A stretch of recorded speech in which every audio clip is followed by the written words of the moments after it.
is Alex McKay here with Dance Network, and I'm here chatting with the dancers of Use Your Space. This is Cameron Gilliam. How are you today? Doing good. How are you, Alex? Great. Good. Awesome. So I've heard a lot about you. You're just going with your lifestyle and everything. You have a lot of experiences under your belt. I don't know who you heard this from. But great.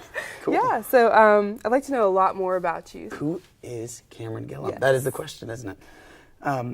Cameron Gilliam grew up in Arkansas, little podunk boy, but I really had to get out of that town really quick.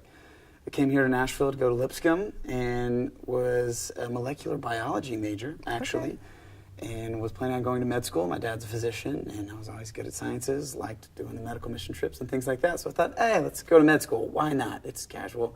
So took the MCAT and the miss. So actually, in the final bit of my senior year, one of my friends asked me to do a little theater gig with him. He was doing he was directing a scene for a directing major class that he had. Mm-hmm.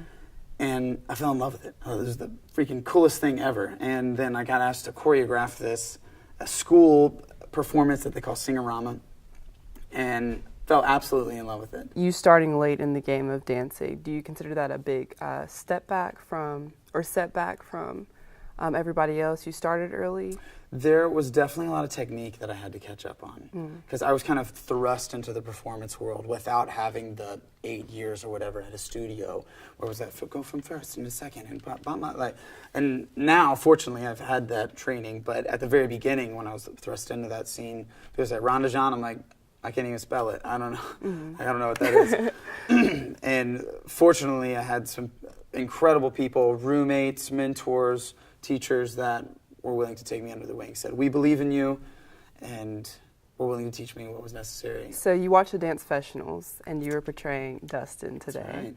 Yeah, so from watching that, how did you use your own experiences from your past to be able to portray that character? It was really interesting watching that video for the first time and thinking, yes, a lot of the setbacks that he had about coming into it a lot later, but still bringing his experiences and saying, like, okay, when do I consider myself a dancer? Am I just like a singer-actor that moves a little bit? Or when can I say, no, I am a dancer? So is that what attracted you to the story of Dustin? Yeah, I would say that's what I vibed with the most with him. It was his intentionality and the willingness to be open about his past. A lot of people would say, no, yeah, I grew up in a studio, totally did. I've always been doing. He's like, no, didn't grow up in a studio. Got thrust into it really late. I was sitting here with 8-year-olds in ballet class because I needed basic technique. Yeah, kind of like you. Yeah, it takes humility to step into that space and say, no, I need this. And if a 7-year-old does too, awesome. We're in this together. I'm not more of a human being just because I've been alive longer. How has this experience differed from the rest? This one is definitely more dance-centric. It's I like this because a lot of times it's just we need to look good for a music video. So there was even more of a story aspect to this whole process.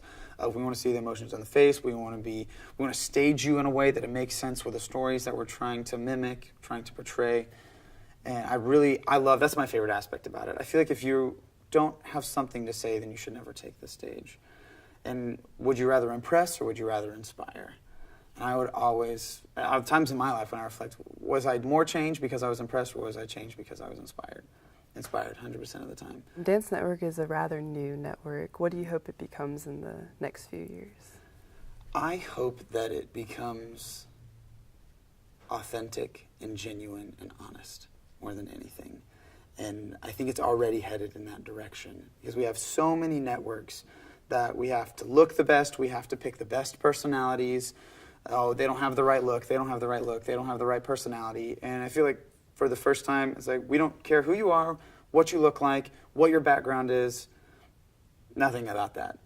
The fact that you are a human being and you exist and you have an iPhone and you set it up and you take a video of yourself in your living room. Yeah. And we will air that because we believe in it.